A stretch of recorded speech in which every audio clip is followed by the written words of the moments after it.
हाथों में सामान की लिस्ट लिए एसपी अंजलि शर्मा अपनी बहन प्रिया की शादी की साड़ी खरीदने अकेले सदर बाजार जा रही थीं। अंजलि ने हल्का गुलाबी सलवार सूट और पैरों में साधारण सैंडल पहने हुए थे। उनके चेहरे पर सादगी थी, न कोई बॉडीगार्ड, बस एक आम बहन की तरह वो बाजार पहुंची। उन्हें देख आसपास के दुकानदार पहचान भी नहीं पाए कि शहर की इतनी बड़ी पुलिस अफसर आई हैं।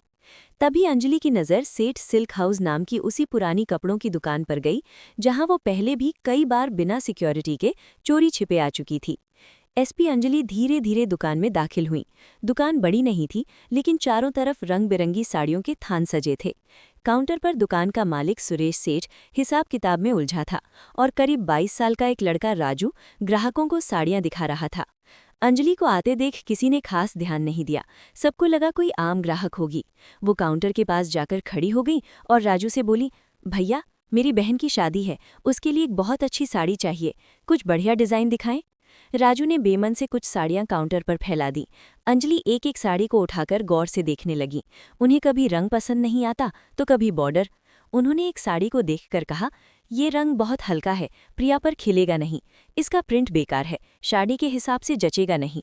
फिर अंजलि ने एक और साड़ी को पलटकर कहा, अरे ये तो बहुत ज्यादा भड़कीली है, दुल्हन को थोड़ा सोबर दिखना चाहिए। इसी तरह 1 घंटा कब बीत गया पता ही नहीं चला। दुकान में ग्राहकों की भीड़ बढ़ने लगी थी। राजू के चेहरे पर अब झुंझुलाहट साफ छलक रही थी। उधर से मालिक सुरेश सेठ भी अपनी मोटी ऐनक के पीछे से बार बार अंजलि को घूर रहा था। फिर उसने थोड़ा रूखेपन से कहा, सब एक से बढ़कर एक पीस है मैडम जी, इनमें से ही कोई ले लीजिए। लेकिन अंजलि का दिल मान ही नहीं रहा था। उसके लिए ये सिर्फ एक साड़ी नहीं थी, ये उनकी बहन के लिए उनका प्यार और दुलार था। उन्होंने शांत स्वर में मालिक को जवाब दिया, मुझे कोई जल्दी नहीं है भाई साहब, मेरी बहन की शादी का मामला है, सबसे अच्छा पीस ही चाहिए। मालिक सुरेश ने धीरे से राजू को इशारा किया। राजू बड़बड़ाता हुआ तहखाने की ओर गया और कुछ ही देर में नए बंडल उठाकर ले आया और काउंटर पर रख दिए। अब काउंटर साड़ियों से भर चुका था। अंजलि एक एक साड़ी खुलवाकर देख रही थी। सुरेश का पारा चढ़ता जा रहा था। राजू धीरे से अपने मालिक के कान में फुसफुसाया, मालिक, 1 घंटे से दिमाग खराब कर रखा है इस लड़की ने, एक साड़ी तो पसंद आ नहीं रही। अंजलि ने उसकी बात सुन ली। उन्हें एक पल को तो बुरा लगा। वो चाहती तो 1 मिनट में इस दुकान पर ताला लगवा सकती थीं, लेकिन आज वो अपनी पावर का इस्तेमाल नहीं करना चाहती थीं। उन्होंने लड़के की बात को अनसुना कर दिया और फिर लगभग 1 घंटे की माथापच्ची के बाद उनकी नज़र एक गहरे लाल रंग की साड़ी पर पड़ी, जिस पर सोने के धागों से चौड़ा बॉर्डर बना था और पूरी साड़ी पर महीन कढ़ाई का काम था। वो साड़ी जैसे प्रिया के लिए ही बनी थी। अंजलि के चेहरे पर आखिरकार एक संतुष्टि की मुस्कान आ गई और उन्होंने साड़ी हाथ में लेते हुए कहा, हाँ, बस यही साड़ी चाहिए, इसे पैक कर दो। सुरेश ने राहत की सांस ली, जैसे कोई बड़ी मुसीबत टल गई हो। राजू ने जल्दी जल्दी साड़ी की घड़ी करके एक चमकीले पैकेट में डाल दिया। अंजलि ने पर्स से पैसे निकाल कर दिए और पैकेट हाथ में ले लिया। उनके मन में एक खुशी थी, एक सुकून था कि उन्होंने अपनी बहन के लिए सबसे अच्छी चीज़ चुन ली है। वो दुकान से बाहर निकलने के लिए मुड़ी ही थी कि उनकी नज़र पैकेट के एक कोने से झांकते एक धागे पर पड़ी, जो कुछ गड़बड़ लग रहा था। अंजलि रुकी, पैकेट को खोला और साड़ी को दोबारा बाहर निकाला। उनके दिल की धड़कन बढ़ गई। साड़ी के बॉर्डर पर एक जगह से धागा टूटा हुआ था और उधड़कर लटक रहा था। उन्होंने हल्के से उसे खींचा तो कढ़ाई की पूरी सिलाई खुलने लगी। ये एक डिफेक्टिव पीस था। अंजलि का चेहरा उतर गया। वो वापस काउंटर पर गईं। उन्होंने मालिक सुरेश सेठ को दिखाते हुए कहा, भैया, ये देखिए, इसमें तो धागा टूटा हुआ है, ये तो पूरी उधड़ जाएगी। सुरेश ने एक नज़र साड़ी पर डाली और फिर बड़ी लापरवाही से बोला, अरे मैडम, इतना छोटा मोटा तो चलता है, आप ले जाएं, दर्जी से ठीक करवा लेना, कुछ नहीं होगा। अंजलि का गुस्सा बढ़ने लगा था। उनकी आवाज़ थोड़ी सख्त हो गई। वो सुरेश को बोली, चलता कैसे है, मैं इतने पैसे दे रही हूँ, कोई फोकट में तो नहीं ले रही आपसे, मुझे सही साड़ी चाहिए। अब मालिक सुरेश भी भड़क गया और कड़क आवाज़ में बोला, दे मैडम, अब बार बार तो नहीं बदल सकते, आपने खुद देखकर पसंद की है, अब इसमें हमारी क्या गलती। काउंटर के पीछे खड़ा राजू भी हंसते हुए बोला, अरे मैडम, आपने तो सब कुछ जांच परख कर ही लिया था ना, अब नाटक क्यों कर रही हैं। ये सुनते ही अंजलि के आत्मसम्मान को ठेस लग गई। वो एक अफसर थी, लेकिन उससे पहले वो एक ग्राहक थी और एक ग्राहक के साथ ऐसा बर्ताव उन्हें बर्दाश्त नहीं था। उन्होंने दृढ़ता से कहा, सही साड़ी दो वरना मेरे पैसे वापस करो। मालिक सुरेश ने आंखें तरेड़ लीं और बोला, पैसे वैसे वापस नहीं होंगे, ज्यादा ड्रामा मत करो यहाँ पर। अब तक दुकान में खड़े बाकी ग्राहक भी तमाशा देखने लगे थे। कानाफूसी शुरू हो गई थी। दुकान के अंदर का माहौल गर्म हो चुका था। अंजलि ने आवाज़ ऊंची करके बोला, दुकानदारी ऐसे नहीं चलती है, मैंने पूरा पैसा दिया है, या तो सही कपड़े दो या पैसे वापस करो। अभी तो मैं साड़ी लेकर घर भी नहीं गई, आपके सामने मैंने इसे यहीं देखा है। सुरेश ने चिल्लाते हुए बोला, क्यों, बहुत बड़ी अफसर समझती हो क्या खुद को? तुम्हारे जैसे लोग रोज आते हैं, चलो भागो यहाँ से। ये सुनते ही अंजलि ने गुस्से में साड़ी का पैकेट काउंटर पर पटक दिया। भीड़ अब और बढ़ गई थी। राजू ने पीछे से एक और तीर छोड़ा। लो, अब शुरू हो गया इनका ड्रामा। अंजलि ने उसे घूर कर देखा। उनकी आंखों में वो सख्ती थी जो बड़े बड़े अपराधियों को भी चुप करा देती थी, लेकिन यहाँ कोई उन्हें पहचानने वाला नहीं था। सुरेश ने गुस्से में अपनी जेब से मोबाइल निकाला और चिल्लाते हुए बोला, ज्यादा हंगामा मत करो, वरना मैं अभी पुलिस को फोन करता हूँ, वो बताएगी तुम्हें कि धौंस कैसे जमाते हैं। अंजलि के चेहरे पर एक व्यंग्यात्मक मुस्कान आई। हाँ, कर लो फोन, बुला लो पुलिस को, हम भी तो देखें तुम्हारी पुलिस क्या करती है। सुरेश को लगा कि वो डर नहीं रही है। उसने तुरंत थाने का नंबर मिलाया और स्पीकर पर डाल दिया। हेलो इंस्पेक्टर साहब, सेठ सिल्क हाउस से बोल रहा हूँ। यहाँ एक औरत बिना किसी वजह के झगड़ा कर रही है। इसने दुकान में हंगामा मचा रखा है, जल्दी किसी को भेजिए। फोन करते ही भीड़ में फुसफुसाहट और तेज हो गई। अरे, इसने तो पुलिस ही बुला ली। अंजलि ने कुछ नहीं कहा। उन्होंने पास पड़ी एक पुरानी लोहे की कुर्सी उठाई और दुकान के गेट पर जाकर बैठ गईं। उन्होंने आसमान की तरफ देखा और एक पल के लिए उन्हें प्रिया का चेहरा याद आया, उसकी शादी का सपना याद आया। लेकिन अब ये सिर्फ एक साड़ी की बात नहीं थी, ये उनके आत्मसम्मान की लड़ाई बन चुकी थी। वो पीछे नहीं हट सकती थी। 15 मिनट बाद पुलिस की एक जीप सायरन बजाती हुई दुकान के सामने आकर रुकी। जीप से इंस्पेक्टर विक्रम और 2 सिपाही नीचे उतरे। इंस्पेक्टर विक्रम की वर्दी बेतरतीब थी और चेहरे पर एक अजीब सी अकड़ थी। भीड़ उन्हें देखकर किनारे हो गई। मालिक सुरेश दौड़कर इंस्पेक्टर विक्रम के पास गया। उसने अंजलि की तरफ इशारा करते हुए कहा, साहब, यही है वो औरत जो बिना बात के झगड़ा कर रही है, हमारी दुकान का माहौल खराब कर रही है। इंस्पेक्टर विक्रम ने बिना कोई सवाल पूछे अंजलि को ऊपर से नीचे तक घृणा भरी नजरों से देखा। अंजलि अभी भी कुर्सी पर बैठी थी। तभी इंस्पेक्टर विक्रम ने गरज कर पूछा, कौन हो तुम? क्या तमाशा लगा रखा है यहाँ? अंजलि ने शांत होकर जवाब दिया, तमीज से बात करो। फिर उन्होंने कहा, मैं अंजलि शर्मा हूँ। इंस्पेक्टर विक्रम अकड़ते हुए बोला, अंजलि शर्मा हो तो क्या हुआ, किसी रानी के खानदान से हो क्या? उसने बीच में ही उनकी बात काट दी। क्या तुम्हें दुकान में हंगामा करने का लाइसेंस मिल गया है? चलो थाने, वहां तुम्हारी सारी हेकड़ी निकालता हूँ। एक सिपाही आगे बढ़कर अंजलि का हाथ पकड़ने लगा। अंजलि ने उसे घूर कर देखा तो वो एक पल को झिंझक गया। तभी सुरेश इंस्पेक्टर विक्रम को कंधे से पकड़कर धीरे से दुकान के अंदर ले गया और उसकी जेब में कुछ नोट खिसका दिए। इंस्पेक्टर विक्रम बाहर आया और सिपाहियों को इशारा किया।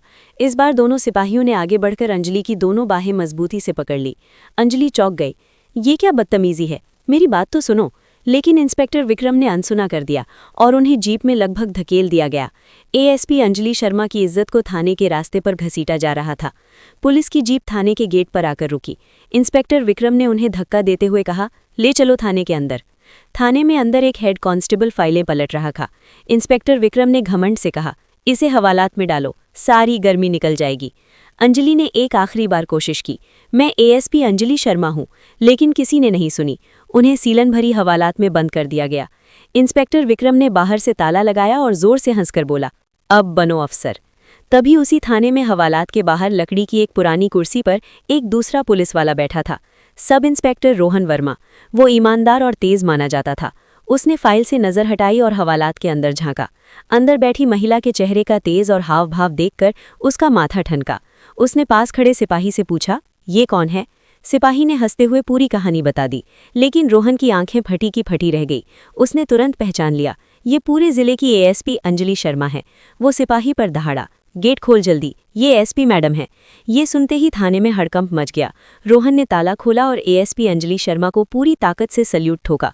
मैडम माफ कीजिएगा, बहुत बड़ी गलती हो गई। हवालात से बाहर आते ही अंजलि का रूप बदल गया। अब वो एक बेबस ग्राहक नहीं बल्कि जिले की पुलिस कप्तान थी। इंस्पेक्टर विक्रम के होश उड़ गए। वो दौड़कर उनके पैरों में गिर पड़ा। माफ कर दीजिए मैडम, मैं पहचान नहीं पाया। अंजलि ने कड़क आवाज में कहा, तुझे क्या लगा, वर्दी पहनकर तू गुंडागर्दी करेगा? तूने एक आम महिला समझकर मेरे साथ जो किया वो न जाने कितनों के साथ किया होगा। आज से तू सस्पेंड है। इंस्पेक्टर विक्रम वही जमीन पर बैठ गया। रोहन ने तुरंत सस्पेंशन ऑर्डर तैयार किया। अगले ही दिन दुकानदार सुरेश सेठ की दुकान का लाइसेंस रद्द करने की कार्यवाही शुरू हो गई। देर रात अंजलि घर लौटी। उन्होंने आंसुओं को पी लिया और चेहरे पर मुस्कान सजाकर शादी की रस्में निभाई। उन्होंने प्रिया को वो साड़ी दी और प्रिया खुशी से झूम उठी। अगले दिन हल्दी की रस्म के बाद अंजलि ने रोहन से रिपोर्ट ली। पता चला कि सस्पेंड हुआ इंस्पेक्टर विक्रम और दुकानदार सुरेश स्थानीय बाहुबली विधायक बलवंत राणा के खास आदमी हैं। शाम होते ही शादी के मंडप में कोहराम मच गया। एक जीप से कुछ गुंडे उतरे। उनका लीडर शेरा था। उसने चिल्लाकर शादी रोकने को कहा। शेरा ने सबके सामने प्रिया पर इल्जाम लगाया। इस लड़की ने मेरे भाई भीमा पहलवान से 50 लाख रुपए उधार लिए हैं और अब पैसे लौटाए बिना शादी करके भागना चाहती है। मेहमान कानाफूसी करने लगे। प्रिया रोने लगी। अंजलि समझ गई कि ये विक्रम और सुरेश का बदला है, जिसमें विधायक का हाथ है। अंजलि शेरनी की तरह आगे बढ़ी। उन्होंने शेरा की आंखों में आंखें डालकर पूछा, क्या सबूत है तुम्हारे पास?